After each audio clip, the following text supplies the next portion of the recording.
Mayong hapon, uduhan salamat sa iyong pagsunod Cebu o kinatibukang Central Visayas. Maupay na kulob sa inyong atanahan diha sa Eastern Visayas. Ug mayong hapon sa mga kapusong Bulanon, taga Siquijor, Negros Oriental ug uban pang bahin sa Kabisayan.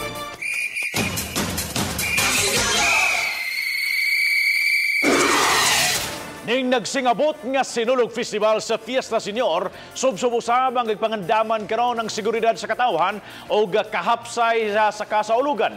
Apan gawa sa atong kapulisan doon usay gideploy ng mga security guards sugod karong adlaw aron moabag isip forced multipliers. Dugang silang puwersa sa gikinahanglang seguridad alang ning maong dakong kalihukan. Ani ang report ni Nico Sereno.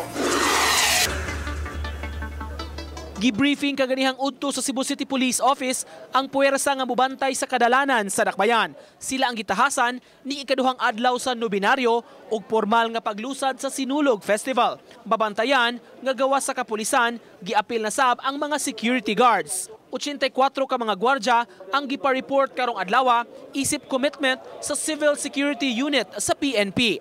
Ma-assign sila isip force multipliers ug body-body sa mga pulis nga i-deploy. Badihan ni siya og mga uniform personnel and they will be deployed to the different sectors that will be covered by the day 2 activity, which is the kick-off activity of Sinulog. Mapasalamaton ang kapulisan sa gitap nga mga force multipliers kay kinahanglan kaayo ang dugang mga tao nga mobantay sa seguridad. Sa adlaw sa Grand Parade, laing hugna sa mga gwardya na sab ang muserbisyo. Samtang nadawat na sa Cebu City Police ang tseke gikan sa Cebu City Hall isip abag sa Sinulog.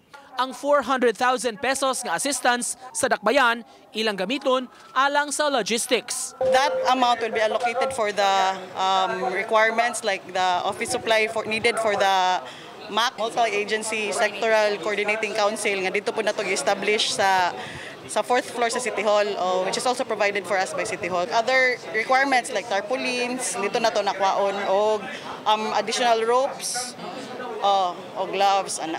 Sa 20 mismo yun? Office supplies require, kana mga cordon, ana. Uban ni June Solon, Nico Sereno, Balitang Bisdak.